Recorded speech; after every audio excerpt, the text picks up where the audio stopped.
The city pulsed with a life that Evelyn had yet to understand, a relentless rhythm that both exhilarated and isolated her. Fresh from a small town, she sought a new beginning after a bruising breakup had left her questioning everything she knew about love and trust. Wandering aimlessly one rain-soaked afternoon, she ducked into a dusty antique shop to escape the downpour. The air inside was thick with nostalgia, a labyrinth of relics whispering secrets of long-lost owners. As she meandered through the narrow aisles, fingers tracing the worn edges of ornate picture frames and time-worn books, she felt a strange pull toward the back of the store. There, obscured by shadows and cloaked in a delicate layer of dust, stood an exquisite, full-length mirror. Its frame was carved from dark mahogany, entwined with intricate patterns of vines and roses, and tiny figures that seemed to shift when not directly looked at. The mirror's glass, though clouded with age, reflected her image with an unsettling clarity. Evelyn felt a shiver run down her spine, but also an inexplicable connection, as if the mirror had been waiting just for her. Compelled by a desire she couldn't articulate, she purchased the mirror, convinced it would be the centerpiece of her new life. Back in her dimly lit apartment, Evelyn positioned the mirror against the bedroom wall opposite her bed. That night, as the city lights cast an amber glow through her curtains, she found herself unable to sleep. The silence was heavy, punctuated only by the distant hum of traffic. Gazing into the mirror from across the room, she thought she saw a flicker of movement, a shadow where there should be none. Dismissing it as a trick of the light, she finally drifted into a fitful sleep. The next morning, she awoke to find a faint message traced in the condensation on the mirror's surface. "Find me." Heart pounding, she reasoned it must be a remnant from the previous owner. Perhaps a forgotten note that had resurfaced due to the humidity. Determined to shake off the unease, she went about her day, but a seed of curiosity had been planted, intertwining with a burgeoning sense of dread. Over the following days, the messages became more frequent and direct. "Help me, I'm trapped. Set me free," each plea appearing in a spidery script that wasn't her own. At night, she began to dream of a woman in a flowing white gown, face obscured by a veil, standing silently behind the glass. Evelyn's waking hours were consumed by thoughts of the mirror and the mysterious woman. Her work suffered. Friends' calls went unanswered. She scoured libraries and online archives, piecing together fragments of the mirror's history. The trail led her to Isabella Caldwell, a society figure from the early 1900s who had vanished without a trace. Rumors spoke of a scandalous affair, a jealous fiancé, and dark rituals whispered about behind closed doors. Evelyn felt an inexplicable kinship with Isabella, both of them yearning for freedom from their pasts. As Evelyn delved deeper, strange occurrences escalated within her apartment. Mirrors throughout the space reflected not her own image but fleeting glimpses of Isabella's tormented visage. Objects moved from their places. Cold spots lingered in the warmest rooms. The atmosphere grew oppressive, the air thick with unseen eyes watching her every move. Sleep eluded her, and when it came, nightmares clutched at her psyche. She began to question her sanity, her reflection often appearing distorted, twisted with fear.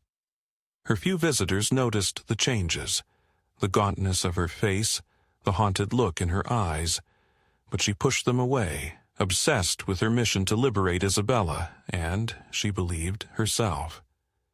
She found an old journal that detailed a ritual to break the bonds between the spirit and the physical world, an opportunity she saw as a means to end both of their sufferings.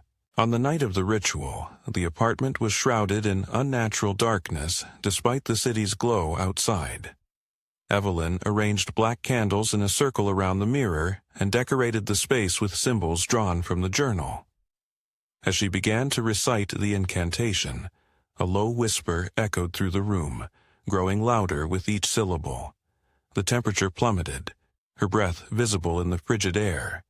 The mirror's glass began to ripple like water, and Isabella's form materialized, clearer than any apparition before. "Thank you," the ghostly figure whispered, extending a translucent hand toward Evelyn. Tears streamed down Evelyn's face, a mixture of relief and awe. But as their fingers touched, a searing pain coursed through her body. Isabella's eyes snapped open, revealing hollow darkness, and her lips curled into a malevolent grin. Realization struck too late. Isabella had not been a victim, but a predator seeking escape from her own damnation. The ritual was a trap, a means to transfer her curse. Invisible forces gripped Evelyn, pulling her toward the mirror. She tried to break away, screams tearing from her throat, but her feet slid inexorably across the floor. Her hands clawed at the wooden frame, splinters digging under her nails as she fought against the inevitable. With one final, desperate plea for mercy, she was pulled through the surface, the glass solidifying behind her as if she had never existed. The candles extinguished simultaneously, leaving the apartment in suffocating darkness. In the aftermath, the mirror stood silent and pristine. The only sign of the night's events was a faint handprint on the inside of the glass, slowly fading away. Days turned into weeks, and Evelyn's disappearance puzzled authorities and friends alike. Her belongings remained untouched, her wallet and keys left behind. The case grew cold, just another unsolved mystery in the city's long history. Meanwhile, Isabella, now flesh and bone, walked the streets once more, reveling in the sensations she'd been denied for over a century. She wore Evelyn's face, her mannerisms, slipping seamlessly into the life that was never meant for her. Months later, a young man named Daniel moved into the vacant apartment, charmed by its vintage appeal and affordable rent. Unpacking boxes, he noticed the elegant mirror left behind. Admiring its craftsmanship, he decided it was too beautiful to discard. That night, as he settled into bed, a soft tapping echoed in the silent room. His gaze drifted to the mirror, where the reflection showed not his own room, but a dilapidated chamber draped in shadows.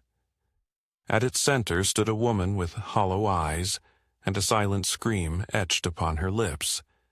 Evelyn, trapped behind the glass. Her hands pressed desperately against the barrier, but no sound escaped. Daniel blinked, and the image was gone, leaving only his confused face staring back.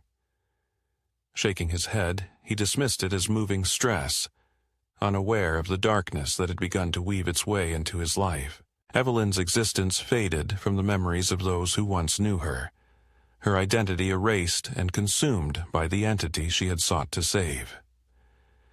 Trapped in the mirror's eternal prison, she watched helplessly as Isabella continued to claim new victims, each one drawn by the same allure that had captivated her. The mirror remained, a beautiful, cursed artifact waiting patiently for the curious and the unwary. And in its depths the souls of the damned lingered, their silent pleas lost to the void, forever echoing in a world just beyond reach.